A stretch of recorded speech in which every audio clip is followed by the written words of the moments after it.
Iba't ibang produktong Pinoy ang talaga namang may pagmamalaki sa loob at sa labas ng ating bansa. Kung merong matamis na tsokolate na paborito ng mga bata na nagmula sa cocoa seeds,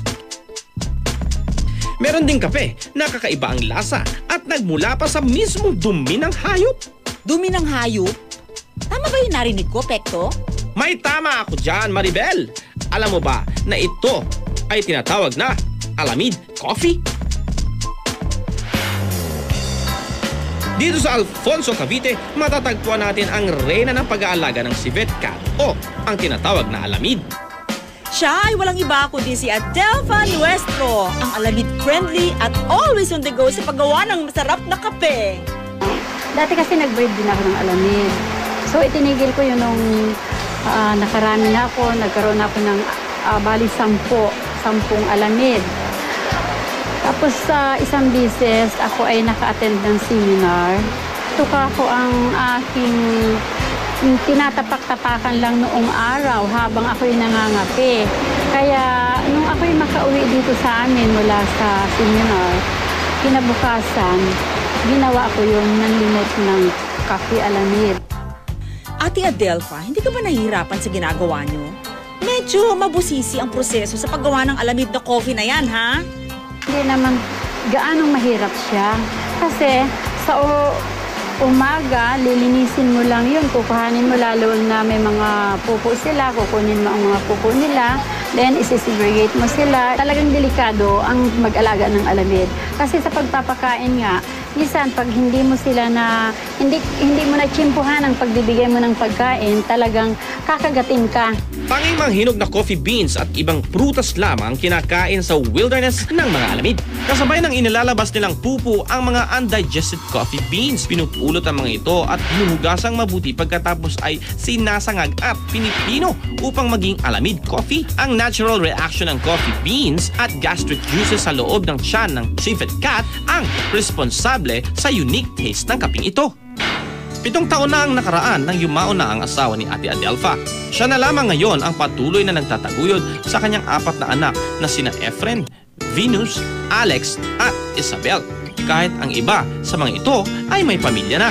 So ito ang bahay na napundar ko mula doon sa aking mga ginawang produkto. Lalo na ang Coffee Alamid, pinakamagandang produkto na naisagawa ko sa ngayon. Na kasama ang aking mga anak dito sa aking bahay na ito. Siya ay mabait sa mga kanyang empleyado, masipag. Maalalahanin siya sa mga staff. Pag yan na lang niya kami pinapakain, dapat siya makapagpahinga kasama ang kanyang pamilya, maging masaya dahil sa sobrang pagod para mabawasan naman ang kanyang tensyon sa dami ng trabaho. Nananagat yung paghinawaran. Nakakatakot. Well, yun eh. Okay. Yan, ganun. George, ready na kami. Sige, tara! Maribel, ready ka na? Mamumulot tayo ng pupo at maghahanap tayo ng Alamid. Magbubulabog tayo dito. Let's go! Naku, Pekto at Mama Maribel, ingat lang kayo ha. Baka biglang may makasalubong kayong Alamid at bigla na lang kayo magpanik. Kaya namin to, Bubay. Ako pa ba ang magpapatalo sa mga Alamid? Ito yun, oh. George, ito po ba yun? Ito yun. Ito yung kinakain ng Alamid.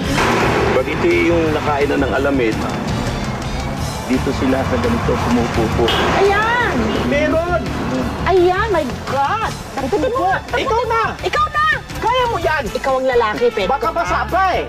Tuyo na yan. Ha? Tuyo na yan. Tuyo ho yan? Tuyo yan. Saan mo natin ilalagay? Hahawakan lang ho natin? Pwede. Hindi, kumuha tayo ng dahon. Ganyan Dahil daw sila nagtitiri ako.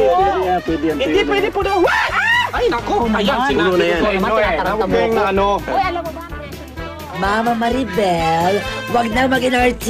Naku, nabalitaan ko lang naman na 700 pesos per 100 grams ang presyo ng Alamid Coffee. Kaya ingatan nyo ni Pekto ang mga poops na yan ng Alamid, ha?